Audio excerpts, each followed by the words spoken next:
It's Tim Albright with AVNation with an AVNation special. The Road to ISE Integrated Systems Europe 2023 comes your way the 31st of January through the 3rd of February, and with us discusses that very thing is the young man responsible for all of that. Is Mr. Mike Blackman. Welcome, sir. Thank you, Tim. Great to be with you again. Oh, good to see you, sir. So we talked before about some really incredible keynotes that you got coming up. We also talked about the broadcast area, which from a day job standpoint, I'm quite excited about. But today we're going to talk about some of the emerging technologies, and that's one of the things that ISE is known for. Over the years, it has become kind of the launching point for a number of products, a number of developments. I think before COVID, prior to COVID, 2020 and 2019, you had almost 300 new product launches there.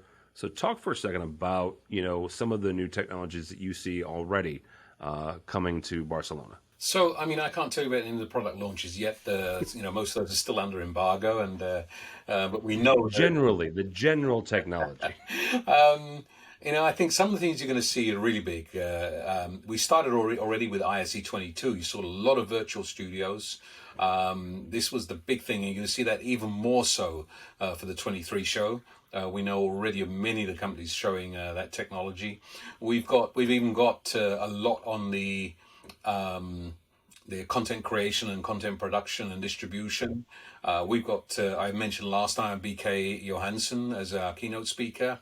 We're getting in the guys from the America's Cup who are doing a phenomenal amount of stuff about content creation and trying to be, we've just all been watching the World Cup, and they set everything up in a stadium. Can you imagine trying to show sport on a field that's moving consistently the whole time, continuously, and trying to create interesting TV out of that? And that's what the guys at the America's Cup do. And we've got their head of media, Stephen Nuttall, who's going to be coming in and doing some presentations and showing and telling what they do to actually present the America's Cup worldwide.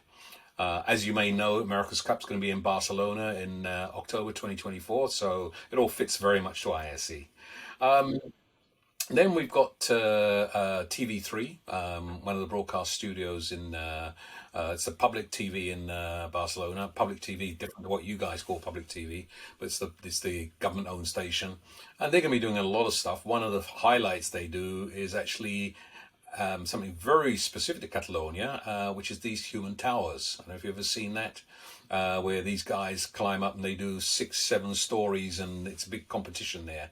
So they're going to show how they do the creation of such things and covering it in terms of content and the creativity of the cameras, 360, etc. And you'll see human towers being built throughout the show in Hall 6. So they will actually have human towers being built in Hall 6. Yeah, and then they're going to show you the whole process and workflow of actually creating the content and how they film it, etc. So that's something quite interesting. What else have we got there in terms of content? We've got the guys from The Mandalorian coming in to do a presentation to talk about how they filmed and created that as well as one of the presentations taking place in our technology workshops. So a lot in that direction. What else? We're talking about the new stuff, connectivity. Big theme for a long time, and AV over IP. You're going to see IPMX as something quite strong being presented there as well. Yep. Active Matrix for content distribution. We've already seen flexible LED and OLED. Again, you're going to see a lot more of that at ISE this year. So again, a lot of new products and showing solutions that can be created using that. As you can imagine with flexible LED, what that can do for retail, for architecture, etc. What else? We showed at ISE 2022, we built our immersive art gallery. Immersive art is a really big theme. And I think you're going to see more of that coming with 8K resolution. So even more intense. Again, a lot of exhibitors who are showing how they can use 8K, how they can use projection or LED, etc., to present different types of solutions there. So one of the things you mentioned there is 22, and to give folks kind of a to make sure that everybody kind of understands this. The very first 3 or 4 years ago, you guys announced that you were moving to Barcelona. First year was supposed to be 21. COVID happens in 2020. Not to be silly, but we all experienced a number of sideways Yeah. live events and business events. So last year was really the first time for the big show in Barcelona. Had to move it to May, right, because of another uprising of COVID. So this will be kind of the first time that ISE happens when kind of when it's supposed to happen, where it's supposed to happen.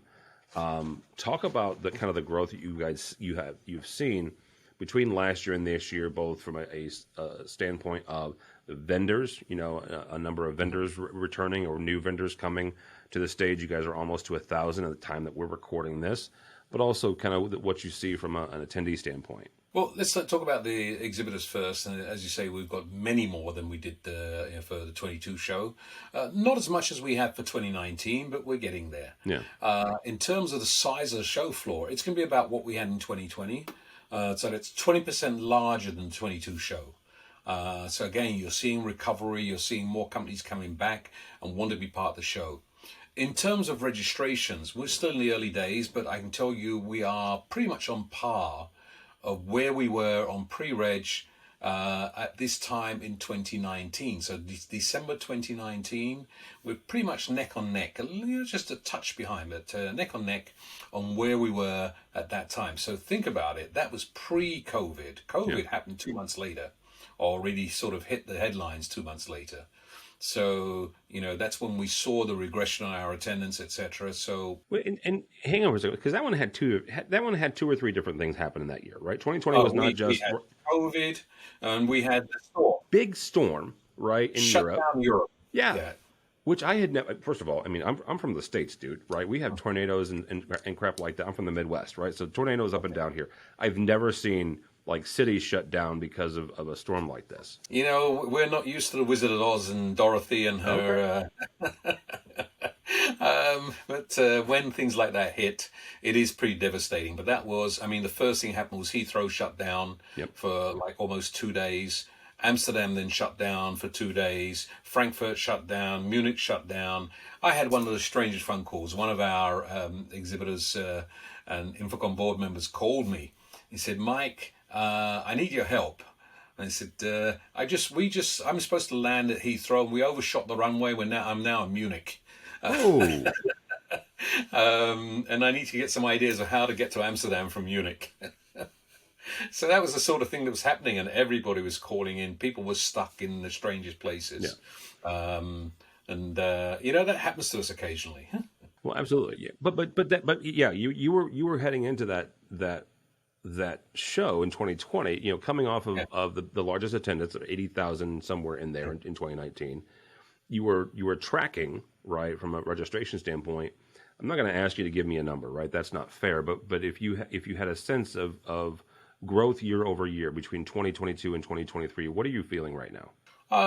My belief is that if we are based on where we are today, and if we do a reflection of that on where we were in 2020, I believe we'll be above the 2020 figures. And 2020 was still not bad. So that's looking quite good. Obviously, we won't know until January what other conditions turn up, how, we always try to judge, and we can only use historic figures to try and track where we're going to be. If I use those historic figures, that would tell us we're going to be somewhere between 53 and 55,000 in terms of attendees, which is going to be above 2020 and leading us into about 25% more than we had in this year. So it's going back up. We still see a couple of effects of COVID. One is that not everybody's ready to travel or able to travel again. Second is that we're seeing very high cost on airline flights in Europe. This is obviously a deterrent as well. We tried to, originally when we were moving to Barcelona, we got in touch with all the major airlines and gave them the figures and said this is where people are traveling from, etc., to try and get them to work with us. Airlines are a law unto themselves. They do whatever they do, and as we say, they make hay when the sun shines, and in February the sun's going to shine. So it's unfortunately these are sort of things that are outside of our control. When it comes to hotels, we have a little bit more leverage, and one of the things we did in moving to Barcelona, we got leverage on the hotels to actually get them to be reasonable about hotel cost as part of the procedure to win ISE for Barcelona. So they got involved in the pitch, etc., by coming in with some reasonable prices. They're allowed to do so much per year, but not every hotel's in the block. And what happens is those ones that are in the block, they play with us. But the ones that are outside, after a while, they realize they're going to get the business anyway. So, we try to pull more and more hotels into the block and, get them to fixed prices, which are reasonable. Word of warning, there are a lot of rogues out there who pretend to be working for us. And, if you want to book hotels, go to our website and do it there. Go to B Network as our official partner for the hotels. We've had, over the years, it's happened, it'll happen in Barcelona. We know that. We've seen all the rogues cropping up again. We've seen it happen in Amsterdam, where people have booked hotels over non-official sites and they turned up and found they haven't got a room and they've already paid for it. Yeah, unfortunately, it's one of the things happens not just to us, it happens to many other shows. We get quite annoyed and incensed about it, but anyone we find who's pretending to be an ISE official partner, we set the lawyers on them, because it's more a case of, we don't want our customers to be cheated. So our thing is always to say, just use the official partners. Sometimes these deals that you see come from these other companies that sound too good to be true, they are too good to be true. So. All right. Website is iseurope.org, iseurope.org. Mike, I would be remiss if don't ask you this at least once a time. We know about Sagrada. We know about a number of other things. What's one thing that somebody, if they're coming to Barcelona, maybe their first or second time, that you would suggest that they go to and go visit? ISE. Come to the show. After the show, right? After the show or prior to the show. So we've got into partnership with the city. They have a lighting festival called LUM, LLUM, and we're an official sponsor of LUM. It's always taken place around ISE, so now they've moved it to being coordination with ISE. A lot of it is more to do with static lighting, but they're getting more and more into mapping and animation, so it's getting more and more exciting, and we hope to see the long-term part of this is that they get more presentations and more artists coming in who are doing real mapping solutions. So that starts on Thursday night. If you have some time, go and have a look at it, support that. One of the things that I think is really phenomenal about Barcelona is the hospitality, the catering. Some of the best restaurants you'll find at very reasonable prices. Big choice. Go and enjoy that when you're there. There might be a couple of other surprises that we come up with in the next few weeks. There's still some things being negotiated that might be in a position to announce by then. So we hope we have even more exciting things to show. All right, very good. Mike Blackman from ISE. Somebody wants to connect with you or wants to find out more about Integrated Systems Europe. How do they do that, sir? You can get me. My email is mblackman, written together, at iseurope.org, iseurope.org. Or you can get me on Twitter, ISE_Mike. LinkedIn, you'll find me. Just Google me. All right, very good. Mike Blackman, thank you so much. We will see him and in Barcelona. If you're not going, you can follow along with us. But if you are going, we hope you'll connect with us as well. You can go to our website, AVNation.tv, AVNation.tv. Follow along as we also head to Barcelona for Integrated Systems Europe 2023, the 31st of January through the 3rd of February. All that and more at AVNation.tv. That's AVNation.tv.